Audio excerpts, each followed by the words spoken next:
Hello friends, जय हिंद, वंदे मातरम। Welcome back to our YouTube channel. Friends, आज मैं बात करूंगा आपसे ट्रंप की जो शांति वार्ता है और ट्रंप के जो एक सिर पर शांति दूत बनने का जो एक भूत चढ़ा हुआ है उसकी विफलताओं के बारे में। क्योंकि ट्रंप जो चाहते थे कि मैं इस तरीका के कार्य करूंगा और मुझे मिल जाएगा नोबेल का शांति पुरस्कार, लेकिन वो हो ना सका। और वैसे भी अगर वो हो भी जाता तो ट्रंप की जो नीतियां हैं, ये जो शांति वार्ता की, ये एक खराब नीतियां हैं। क्यों, मैं आपको बताऊंगा। क्योंकि जो शांति की बात करने वाला व्यक्ति है वही सबसे बड़ा अशांति का कारण है और ये इनका दोगला चरित्र है। क्यों है दोगला चरित्र? क्योंकि मैंने एक वीडियो बनाई थी, मैं उसका भी लिंक आपको कमेंट कर दूंगा, कि जहां पर जो वेनेजुएला है, वेनेजुएला जो एक साउथ अमेरिकन कंट्री है, वहां पर इन्होंने क्या किया है कि उनके तेल संसाधनों को लूटने के लिए वहां के जो राष्ट्रपति हैं उन पर इन्होंने युद्ध की घोषणा की और उनको 3-4 मौके दिए कि भाई या तो आप भाग जाइए, या तो हमारे शरणागत हो जाइए, या तो आपको साफ कर दिया जाएगा। ये वो लोग हैं, ये वही ट्रंप है जिन्होंने फोन करके धमकी दी है उनको। अब यही जो ट्रंप है वो दुनिया में शांति फैलाने की बात कर रहे हैं, क्योंकि इनकी जो नीयत है वही सही नहीं है। इसीलिए ट्रंप की जो शांति वार्ता है वो कभी भी सक्सेसफुल हो ही नहीं सकती। और मैं आज आपको बताने वाला हूं कि इजराइल और गाजा के बीच, जो भी हमास के बीच जो इन्होंने शांति वार्ता कराई है वो विफल हो चुकी है। रूस और यूक्रेन के बीच जो उन्होंने शांति वार्ता के लिए कदम बढ़ाया था, वो दोनों ही जो है वो आगे सक्सेसफुल हो ही नहीं सकता। ना ही उन दोनों ने बात मानी है, क्योंकि ये जेलेंस्की को दबाना चाहते थे और कहते थे जो 20% हिस्सा है वो रसिया को दे दिया जाए। क्लियर है? इन्होंने जहां पर भी शांति वार्ता का प्रयास किया है वो स्थायी नहीं है। और स्थायी क्यों नहीं है, मैं उसका कारण अभी आपको बताया हूं, क्योंकि इनकी जो नियत है वही सही नहीं है। अगर ये सही होते तो ये जो शांति वार्ताएं हैं ये बिल्कुल लागू हो जाती। और यही अब कारण है कि जो वेस्ट के हों या ईस्ट के हों, जो भी देश इस तरीका की स्थितियों से जूझ रहे हैं वो आज भारत की ओर देख रहे हैं, क्योंकि भारत की जो नियत है वो अच्छी है और भारत के जो प्रधानमंत्री मोदी हैं वो एक महान इंसान है। इसीलिए आप देखोगे कि जेलेंस्की जनवरी में भारत आने वाले हैं और पुतिन अभी जो भारत से होकर के गए हैं। ये दोनों जो जेलेंस्की है, उन्हें पता लग गया है कि अगर कोई भी मेरे देश को बचा सकता है तो वो है सिर्फ और सिर्फ भारत। इसीलिए वो भारत की यात्रा पर है। और जो 20% लैंड जो रशिया ने कब्जाई हुई है अभी भी, जिसको डोनाल्ड ट्रंप कह रहे हैं कि आप इसे दे दीजिए, और जिस बात के लिए युद्ध शुरू हुआ था वो यही तो बात थी कि नाटो का मेंबर बनना चाह रहा था ये जेलेंस्की। ठीक है, लेकिन अब क्या है कि अमेरिका कहता है कि आप नाटो में शामिल होने के जो विचार है इसको छोड़ दीजिए और जो 20% लैंड या जितनी भी उन्होंने कब्जाई है रसिया ने, उसको वापस दे दीजिए और युद्ध समाप्त कर लीजिए। लेकिन इस पर जेलेंस्की जो है सहमत नहीं हुआ। अब देखते हैं कि आखिर होने क्या वाला है। अमेरिका की जो शांति वार्ताएं हैं ये विफल हो रही हैं, उनके कारण क्या है और भारत के लिए इसमें क्या अवसर है, आइए देखते हैं। पहले शुरू से शुरू करते हैं। ट्रंप के असफल शांति प्रयास, थाईलैंड कंबोडिया का हो, शांति समझौता टूट गया है। यूक्रेन रूस शांति वार्ता, मैंने जैसा अभी आपको बताई है, ट्रंप का वही प्रस्ताव था कि भाई आप जो है क्या करो, अपनी लैंड दे दीजिए और शांति कर लीजिए। ट्रंप द्वारा कराए गए समझौते के बावजूद दोनों देश, कौन कौन? ये दोनों देश, थाईलैंड और कंबोडिया, ये दोनों जो है जो इनके भी शांति वार्ता हुई थी वो खत्म हो चुकी है और युद्ध चालू है। यूक्रेन और रूस शांति वार्ता में पक्षपात, ट्रंप ने वही जो मैंने आपको बताया कि भाई रसिया तो कुछ भी नहीं छोड़ेगा, आप करो। तो ये पक्षपातपूर्ण नीति जो है डोनाल्ड ट्रंप की है, वो मैं आपको एक वीडियो मैंने बनाई है, मैं आपको उसका लिंक कमेंट कर दूंगा उसका, जहां मैंने बताया है कि क्या कारण है कि आज रसिया जो है अमेरिका के जो नए कानून पारित किए हैं अमेरिका ने, जिसमें वो ताइवान ये याद आ रहा है, वो चाइना का जो मैटर है, ताइवान को एक असली स्टेटस देने का विचार बना रहा है एज ए कंट्री।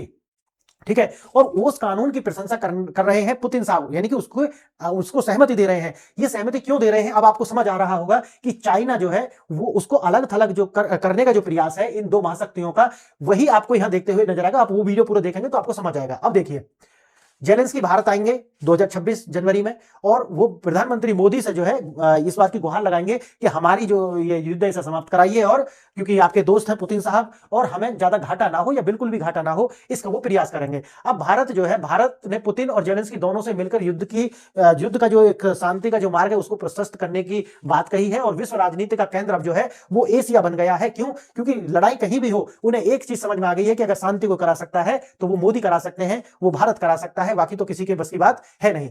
अब देखिए, शांति दूत का विरोधाभास, ट्रंप की कूटनीति का विश्लेषण, विफल होते समझौते और बदलती वैश्विक व्यवस्थाएं, एक शांति पुरस्कार, कई सवाल। क्योंकि डोनाल्ड ट्रंप को वैसे तो ये सोच रहे थे कि हमें मिलेगा नोबेल शांति पुरस्कार, लेकिन इनको मिला है फीफा पीस प्राइज। लेकिन समस्या ये है कि जो फीफा पीस प्राइज मिला है, कहीं ना कहीं इसमें भी झोल है, मैं आपको बताऊंगा। डोनाल्ड ट्रंप को हाल ही में फीफा पीस प्राइज जो है मिला है, यह नोबेल शांति पुरस्कार नहीं है जिसके वे इच्छुक थे। यह पुरस्कार उन दावों पर आधारित है कि उन्होंने कई देशों के बीच युद्ध विराम कराया है। अब यह समझ नहीं आती कि क्योंकि शांति तो कहीं है नहीं, तो फिर इन्होंने कहां करा दिया, ये सोचने की बात है। हमारा विश्लेषण पूछता है कि क्या ट्रंप के राजनयिक प्रयास वास्तव में इस उपाधि को सही ठहराते हैं। एक जांच विफलता और पक्षपात का एक पैटर्न उजागर करता है कि ये जो मिला हुआ है इन्हें, जो फीफा का शांति, ये भी कहीं ना कहीं पक्षपाती है।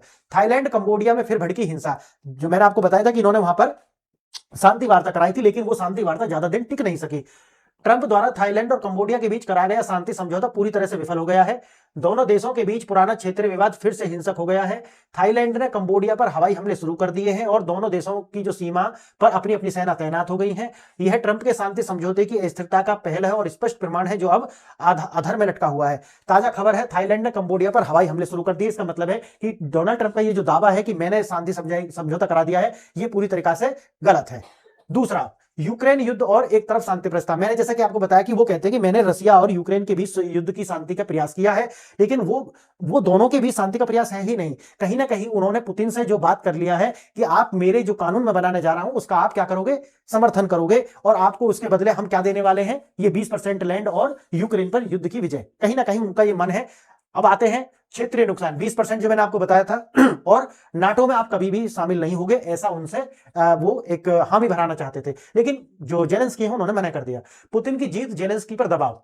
नाटो नेताओं ने इस सौदे की आलोचना की कि यह रूस की एक संपूर्ण विजेता बना देगा, और यही तो डोनाल्ड ट्रंप चाहते हैं। डोनाल्ड ट्रंप यही चाहते हैं कि रूस जो है वो विजेता बन जाए, क्योंकि रसिया के साथ में अमेरिका की कहीं ना कहीं डील हो चुकी है कि हम चाइना को बैलेंस करेंगे। क्यों? क्योंकि इस टाइम अमेरिका ये समझ चुका है। मैंने एक वीडियो बनाई थी जिसमें मैंने बताया था कि जो नाटो है, नाटो जो है उससे अमेरिका बाहर निकलने का प्रयास कर रहा है, उसकी जो मीटिंग्स है उसमें भी नहीं जा रहा है, और जो शेयर देता था वो भी देने के लिए मना कर रहा है।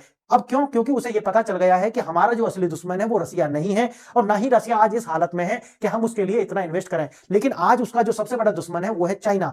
अमेरिका चाहता है कि चाइना को बैलेंस किया जाए, और यही रूस भी कहीं ना कहीं अपने मन में चाहता है कि चीन को बैलेंस किया जाए, और यही चाहता है भारत की चीन को बैलेंस किया जाए। हमारे अपने हित हैं। लेकिन अमेरिका जो है उसकी जो सर्वशक्तिमान बने रहने की जो इच्छा है, ये उसका मुख्य कारण है। यूरोपीय कंट्री भी कहीं ना कहीं वही कर रहे हैं जो अमेरिका। क्यों? क्योंकि अमेरिका के पिछला मुंह है, वो समझ गए, बड़ा भाई है अमेरिका उन सबका। तो अमेरिका जिस तरीका का अपना वो दिखा रहे हैं, अपना जो एटीट्यूड दिखा रहा है, वही जो यूरोपियन कंट्री भी दिखा रहे हैं। अभी आपने देखा होगा जब पुतिन साहब भारत में थे, उसी टाइम फ्रांस के जो राष्ट्रपति हैं मैक्रोन, वो कहां थे? चाइना के अंदर थे। और उन्होंने जितने भी उनके जो मतलब ये थे कि भाई जो उसने सिक्योरिटी मिली हुई थी, तो वो सिक्योरिटी को बार बार तोड़ तोड़ करके कहां जा रहे थे? आम लोगों के बीच जा रहे थे। तो वो कुछ ना कुछ जो है वो शी जिनपिंग को कुछ संकेत दे रहे थे, और वो जो संकेत है वो इसीलिए दे रहे थे क्योंकि कहीं ना कहीं उनको अमेरिका से इस तरीका के संकेत मिले कि आप ये कीजिए। क्लियर है? मैं इस पर एक अलग से वीडियो बनाऊंगा, वो आप देखेंगे। देखिए, ट्रंप ने खुद जेलेंस्की के प्रति निराशा व्यक्त की है। उन्होंने कहा था कि मैं राष्ट्रपति जेलेंस्की से थोड़ा निराश हूं। क्यों है निराश? क्योंकि उन्होंने बात नहीं मानी, और यहां कहीं ना कहीं अमेरिका की जो अपनी रणनीति है वो फेल होती नजर आती है। उसके बाद है, जब सारे दरवाजे बंद हुए भारत बना नई उम्मीद। अब क्योंकि जेलेंस्की के सारे दरवाजे हो चुके हैं बंद। अच्छा, जेलेंस्की वही हैं जो पाकिस्तान के बहुत ज्यादा करीबी मानते थे अपने आप को, पाकिस्तान से इनके अच्छे खासे रिश्ते थे, लेकिन आज जब ये पिट रहे हैं तो पाकिस्तान आसपास भी है नहीं। अब इनको जो है भारत की याद आई है। मुख्य सामग्री, ट्रंप के पक्षपाती दृष्टिकोण से कोई समाधान न मिलने पर जेलेंस्की एक नए राजनीतिक केंद्र की ओर रुख कर रहे हैं। अब वो है भारत। राष्ट्रपति जेलेंस्की और प्रधानमंत्री नरेंद्र मोदी के बीच जनवरी में एक बैठक निर्धारित की गई है।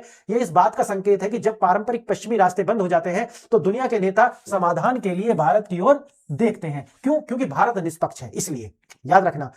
भारत की कूटनीतिक संतुलन, पुतिन के बाद अब जेलेंस्की दिल्ली में, और वो मैंने अभी आपको बताया है। पुतिन साहब अभी गए हैं और जेलेंस्की आने वाले हैं, और ये बात हो चुकी होगी उनकी कि आगे करना क्या है।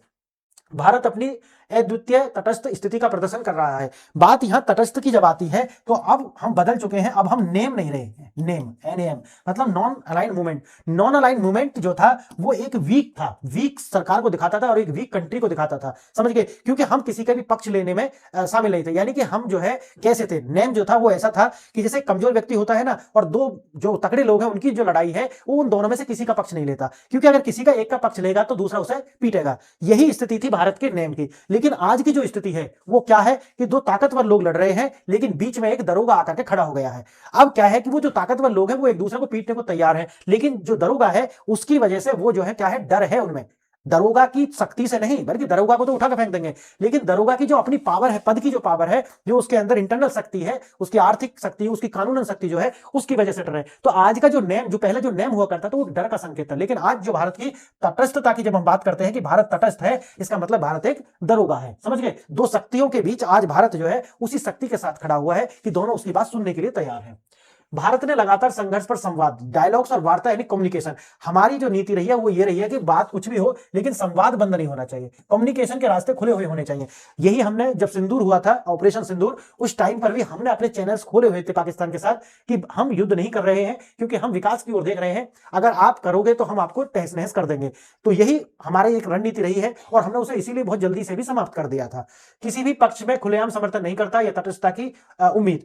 वैश्विक राजनीति का नया केंद्र एशिया है।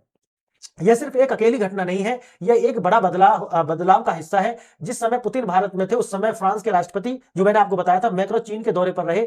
प्रमुख यूरोपीय नेताओं की एशिया की ओर से यात्रा पर स्पष्ट करती है कि वैश्विक राजनीति और कूटनीतिक केंद्र अब यूरोप नहीं बल्कि क्या बन गया है, एशिया बन गया है।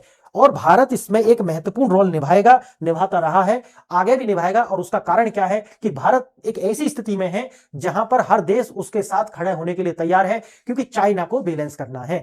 अब जो यूरोप पहले जो चाइना के जो चंपी करता था, चाइना से डरता था, या चाइना के यहाँ अपनी जो उन्होंने फैक्ट्रीज लगाई हुई थी या उनसे जो उनके व्यापारिक संबंध थे, आज वो स्थिति बदल चुकी है। अरब जो है, यूरोप भी उस तरीका की चंपी करने के लिए तैयार नहीं है अब चीन की। तीसरा है, जो तीसरे युद्ध का जो दावा करते हैं जो डोनाल्ड ट्रंप, वो है गाजा की शांति वार्ता इजराइल और गाजा के बीच हमने कराई है। लेकिन बात यह है कि ये एक मौलवी हैं, इनका नाम है एर्दोगन, यानी कि ये राष्ट्रपति हैं तुर्की के, और ये बहुत बड़े मौलवी भी हैं। इनकी आप बात सुनोगे तो आपको मौलवी ही लगेंगे ये। और ये चाहते हैं कि इस्लामिक वर्ल्ड के नेता ये बन जाएं, जबकि कभी भी इनको स्वीकार करा ही नहीं जाएगा, याद रखना। क्योंकि ये एकमात्र ऐसे देश है जो नाटो का भी सदस्य है, याद रखना इसको भी।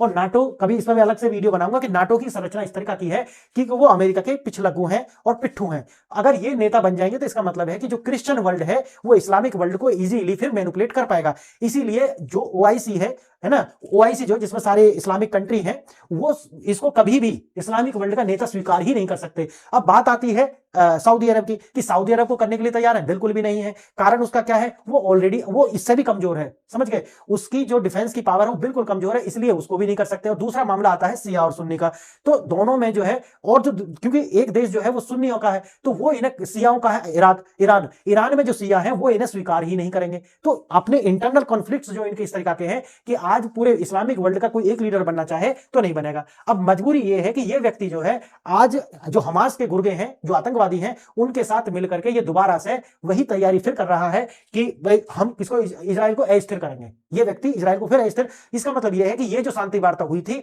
ये ज्यादा दिन टिकने वाली है नहीं। इजराइल फिर दोबारा इन सबको पेलने वाला है, याद रखना। क्लियर। देखिए अब शांति शर्तों का उल्लंघन, गाजा में शांति के दो मुख्य कारण, पहले क्या है, आंतरिक उल्लंघन। भाई इसमें यह थी कि आप हथियार घेर दोगे हमास, लेकिन हमास ने हथियार डालने से मना किया है और वो इस कार्य को आज भी कर रहा है। दूसरा है बाहरी हस्तक्षेप। बाहरी हस्तक्षेप मैंने आपको बताया है, तुर्की आज भी अपनी गोटियां उनके साथ खेल रहा है, उनको जो है किसी न किसी तरीके से सहयोग कर रहा है। तो ये जो समझौता जो उन्होंने कराया है ये कभी टिकने वाला है नहीं। अब बात आती है ट्रंप की नीति, एक दोहरा मापदंड। अब दोहरा मापदंड एक तो जो मैंने आपको बताया ये है, लेकिन एक जो वेनेजुएला वाला जो मैंने एग्जांपल आपको बताया है, एक वो भी है। तो इनको देश ज्यादा सीरियस लेंगे नहीं, कहेंगे कि भाई अपने फायदे के लिए आप सब कुछ कर रहे हो। तो ये वाला हो गया। अब यहां पर वही जो मैंने आपको बताया, ट्रंप जो है वो दावा करते हैं रूस और यूक्रेन में पक्षपाती होने का इन पे वो है, थाईलैंड कंबोडिया में विफल हो चुके हैं, और इजराइल गाजा का जो है वो अनस्टेबल है, क्योंकि हथियार ये डालेंगे नहीं ये जो हमास वाले, और इजराइल इनको फिर पिलाई इनकी शुरू कर देगा एक समय के बाद, अगर इन्होंने कान हलाए तो। ट्रंप की विदेश नीति असंगत, अविश्वसनीय और दोहरे मापदंड को प्रदर्शित करती है, जो कि मैंने अभी आपको बताया, वो एग्जाम्पल इसमें नहीं है, मैंने आपको बता दिया, उसके ऊपर एक अलग वीडियो बनाऊंगा। अब तो फिर असली शांति दूत कौन है? असली शांति दूत है भारत। असली शांति दूत है भारत। कारण क्या है कि भारत का इसमें अपना कोई भी इंटरेस्ट नहीं है, लेकिन अमेरिका जो कर रहा है उसके उसमें इंटरेस्ट है, इसीलिए इंटरेस्ट होने के कारण वो सफल हो ही नहीं सकते, और भारत का अपना इंटरेस्ट है नहीं, इसलिए भारत जो कराएगा वो टिकने वाले हैं, वो एक स्थिरता और शांति लेकर के आने वाले हैं। यूक्रेन का भविष्य, क्या जेलेंस्की घुटने टेकेंगे? बात यही है कि जेलेंस्की को झुकना ही पड़ेगा, समझ गए। क्योंकि अगर अपनी लैंड चाहिए, या सारी नहीं मिलेगी तो आधी मिलेगी, अगर ये सब कुछ करना है तो आपको झुकना पड़ेगा, और आपको रसिया के साथ में अपने संबंध सुधारने पड़ेंगे। और भारत अगर बात भी करता है तो बिल्कुल यही पर होगा कि कहीं ना कहीं जेलेंस्की को झुकना पड़ेगा। आने वाले कुछ महीनों में आप देखेंगे, जनवरी में उनकी विजिट है, तो हो सकता है कि ये जो इशू है ये जब तक रिजॉल्व हो जाए। फ्रेंड्स, आपको मैंने इसमें समझाया कि किस प्रकार से अमेरिका का जो दोहरा चरित्र है उसने पूरी दुनिया के लिए किस तरीका की अस्थिरता पैदा की है। जब हमारे चरित्र जब इस तरीका के होते हैं कि हम अपने हित के लिए दूसरों को कुछ भी कर दें, अगर वो लोग किसी के बीच शांति की बात करते हैं तो सिर्फ दोगलापन लगता है, इससे ज्यादा कुछ नहीं। और यही कारण है कि विश्व में जब ये शांति की बात करते हैं तो हमें हंसी आने लगती है। तो असली शांति का दूत सिर्फ भारत है, वो भी इसलिए क्योंकि उसके अपने इंटरेस्ट है नहीं। तो फ्रेंड्स, आप इस वीडियो को अपने दोस्तों के साथ शेयर कीजिए, और अगर आप किसी एग्जाम की तैयारी कर रहे हैं तो आपको इससे आपका जो विजन है वो क्लियर हो जाएगा। आईआर को लेकर के, अगर आपका ऑप्शनल पीएसआईआर है तो उसे लेकर के भी आपको इसमें बहुत ज्यादा मदद मिलने वाली है। फ्रेंड्स, आपने वीडियो यहां तक देखी, इसके लिए धन्यवाद। नमस्कार।